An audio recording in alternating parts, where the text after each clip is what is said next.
సంక్రాంతి సెలవులు అయిపోయాయి. ఎవరి ఊర్లకు వాళ్ళు వెళ్ళిపోయి పనుల్లో బిజీ అయిపోయారు. దాదాపు 10 రోజుల సెలవుల్లో ఏ సినిమా ఎంత కలెక్ట్ చేస్తుంది? రిలీజ్ అయిన 5 సినిమాల్లో ఎన్ని బ్రేక్ ఈవెన్ అయ్యాయి? సంక్రాంతి మొనగాడు అనిపించుకున్న సినిమా ఏంటి?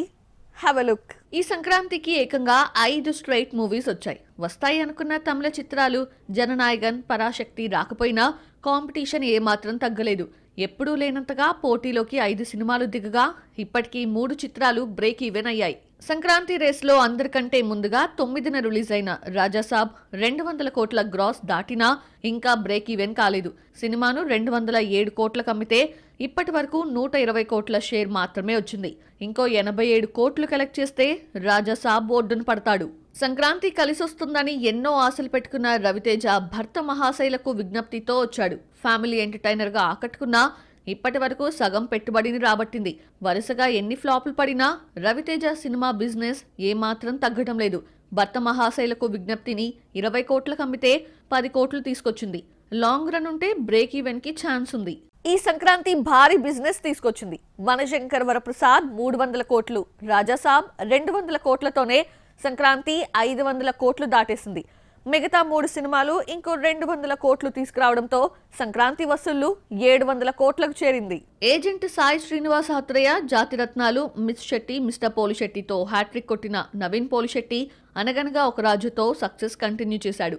పెద్ద సినిమా మనశంకర వరప్రసాద్ కి పోటీగా భారీ వసూలు రాబట్టడం విశేషం. చిన్న సినిమా అన్న పేరే గాని 27 కోట్లకు అమ్మితే 5 రోజుల్లో 35 కోట్లు రాబట్టింది. సంక్రాంతి సినిమాల్లో నారీ నారీ నడుమ మురారి 4 రోజుల్లోనే బ్రేక్ ఈవెన్ అయింది. శర్వానంద్, సంయుక్త మీనన్, సాక్షి వైద్య నటించిన ఈ చిన్న సినిమా సంక్రాంతికి వస్తుందన్న సంగతే చాలా మందికి తెలీదు.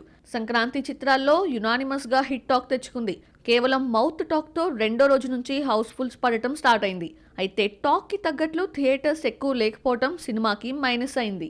సంక్రాంతి సెలవుల తర్వాత సోమవారం నుంచి నారీ నారీ నడుమ మురారికి థియేటర్స్ పెంచారు. ముందే కావలసినన్ని థియేటర్స్ దొరికితే 2-3 రోజుల్లోనే బ్రేక్ ఈవెన్ అయ్యేది. సినిమాను 10 కోట్లకు అమ్మితే 4 రోజుల్లో లాభాల్లోకి అడుగుపెట్టింది. ఇక చిరంజీవి, అనిల్ రావిపూడి కాంబో మూవీ మనశంకర వరప్రసాద్ గారు అయితే కొత్త రికార్డ్స్ క్రియేట్ చేసింది. రిలీజ్ అయిన 6-7వ రోజు ఎక్కువ కలెక్ట్ చేసిన తెలుగు సినిమాగా నిలిచింది. చిరంజీవి కెరియర్ లో హైయెస్ట్ గ్రాసర్ గా దూసుకుపోతోంది. Anil Chiranjeevi combo hype create చేయడంతో మనశంకర వరప్రసాద్ గారు బిజినెస్ 120 కోట్లకు చేరింది. టార్గెట్ పెద్దదే అయినా వారం రోజుల్లోనే రీచ్ కావడం విశేషం.